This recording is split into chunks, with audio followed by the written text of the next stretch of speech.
isi Ombafo gọvanọ Anambra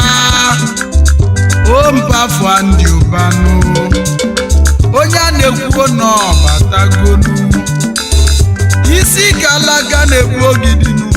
isi nna gara aga bụ ogidi onyijie ya onu ọfọchi nyela ndị ụba na ya ka ọ ga-eji wee chi Anambra ebusia bala n'elu ụwa nụ awụsalidi nwubi okpolu onye chinyela ọfọ n'aka nụ ya wuolia wee chebe Anambra ndị ụba ngịga anyị na-echezi na ngịga ndị Anambra na-echenu Anambra East and West na-echeghị ndị ọgbaruo na anyị na-echeghị Onitsha North and South na-echeghị Nnewi North and South na-echeghị Idemmili North and South na-eche ndị ụba ka ọ nata ahịhịa merụ nama na-echeghị ndị Agụata na afa na-echeghị Anambra niile na-echeghị ịnata Ombafo ndị ụba Ombafo next gọvanọ na Anambra ọkwa gụnyere nwa n'akanụ de nọmarugbu kwani amanjanụ eze na-eche ụkọnata ọbataji onye ọma bịa ka iwere oche ji bunyere ikike nọdịzi Ombafo ndị ụba Omba na ngịga Anambra na-echenu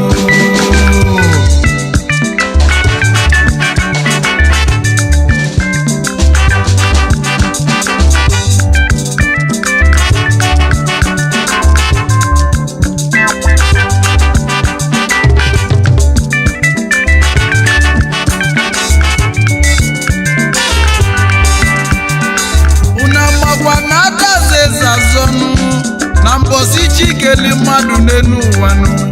mbosi afọ ogo gelife ọ ga-abụnụ ndị ụba winili gọvanọ Anambra ndị taji anya n'ilo na-asịkalị ya fanazie n'azụ mmebe wuruwuru famesia badia sineti ka o jebenu ojesia sineti ewepụzi fọlụzili n'aka fanayozi akọnata akọchi ya Chijioke onye atani osengi na taba Ikemba n'ọka na-eche ya ikinata N'Ọfịja Odogwu na-eche ya ikinata ndị Igbo niile na-afa na-eche ya ikinata Anambra na-echezi ya ndị ụbanụ Ugomba na-agwatanụ Odogwu n'ịdị mma Igwe bụ ike ndị Anambra bilinu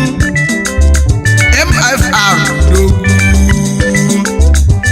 nwayọọ ka ije aganụ ego yi kalịla kalịnụ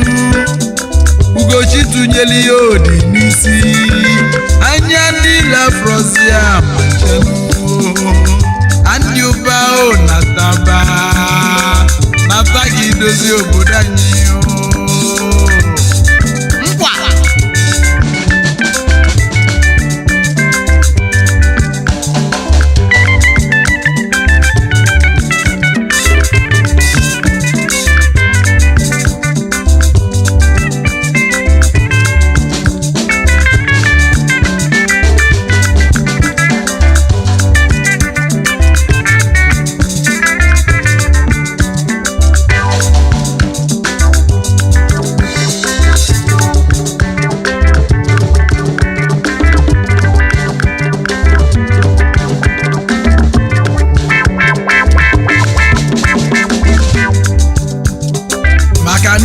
emezi ka ndị mmadụ malụ na amamife Chukwu nyela ndị ụbanụ na ya ka ọ ga-eji wee chi Anambra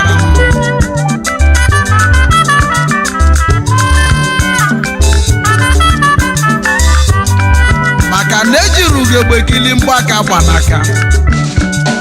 na ọlụ ọma ndị ụba lụrụ na Anambra ụmụ nwanyị difa nwụrụ okele akwa kalịsịrị ndị o bunyere mechin ụmụ okolobịa nọ ndị o bunyere moto baja dị na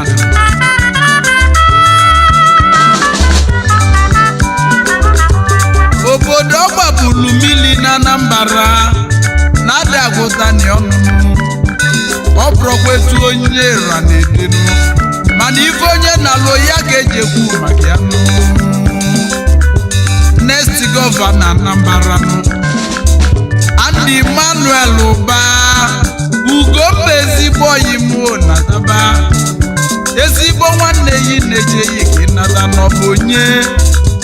Chief Christ Ụba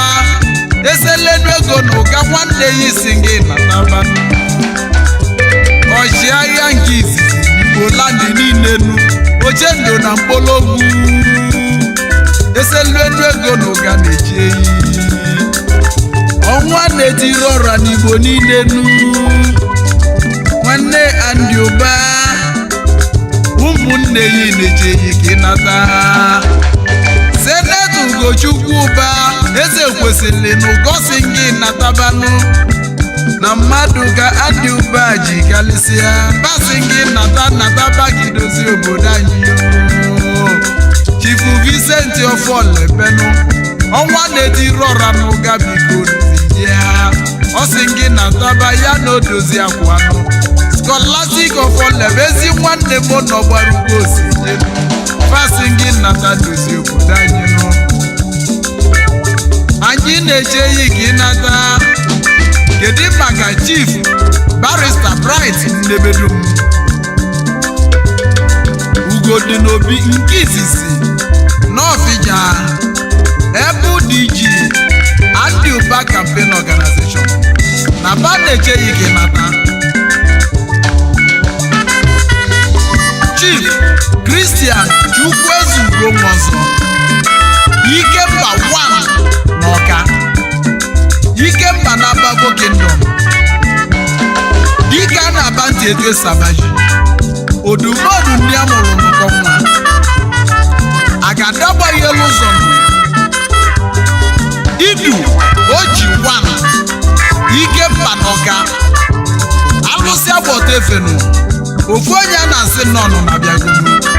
ezi oyima na ọ na-eche Andy Ụba ka ọ natanụ Chairman Chief Executive Lion Technologies Limited na Rainbow Hotel Limited Chairman Cherry Drugs Limited ya na odozi akwanụ Ifomediti Nwozo Osodieme nwanyị ọma kedu maka Chukwuezugo Nwozo Junior Ikemba gadinu adịa nwanyị onosu ọbịageli Nwozo nwanyị nkilio na-edi mma Izuchukwu Nwozo na-edi mmanụ ụmụ Ikemba n'Ọka si Andy Ụba nataba ya nataba ka odozi obodo anyị Ifeọma n'anya bụ nwanne m Chifu Kenneth Chibọgwụ Nwozo Otibu anyịnya n'Ọka General Manager Lion Technology Nigeria Limited onye ọma si Andy Ụba nataba ya nataba ka ọ bịa ka odozi obodo anyị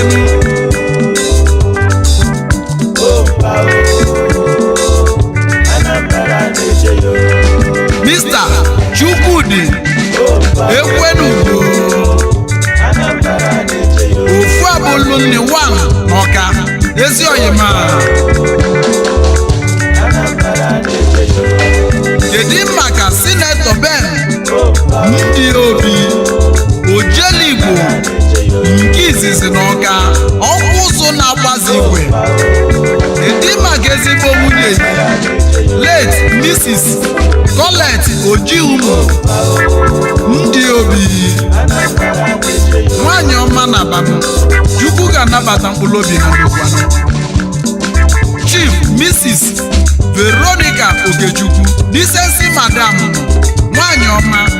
unu si Andy Ụba natabanụ Prince Ikeze bụ n'afọ eze Lagos odogwu bili St. Modern Nigerian Limited nke enyi ochulu igwe enyi ọsọ ezi oyi Chijioke nwenye adani na-eche Andy Uba na ngigi Igbo na-echezi na taba Andy Uba o na taba na tadozi obodo anyị ngwa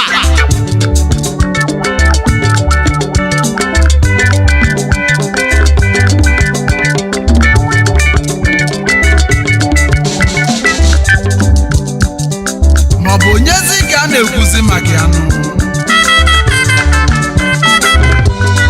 Chief Dr. Senator Nnamdi Emmanuel Uba Ugomba na-agwata igwe bụ ike ndị Igbo niile MFR obele nwa chi gọzila gọzi weli nwayọ bilenu maka na oji nwayọ ada emelụ arụ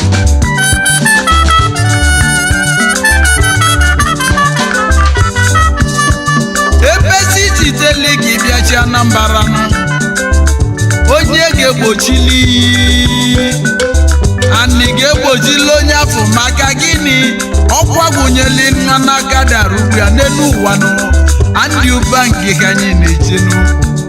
igwe bụ ike ndị Igbo bigo na taba Ugomba na-agwata na taba na taba na taba na taba na ngika Anambra na-echenu ompa for Andy Uba ompa for next governor na Anambra ompa for Andy Uba onye ọma na-ata ka idozi obodo anyị ompa for onye isi nata ka idozi obodo anyị Andy Uba onye ọma biko na taba maka na Anambra niile na-eche ndị Igbo na-eche nata ka idozi obodo anyị onye a na-ekwu nwere vọt onye si na ịmachi Anambra n'elu obodo onye afọ ga-eji a na izeli mmiri ompa for next governor na Anambra ompa for Andy Uba nata ka idozi obodo anyị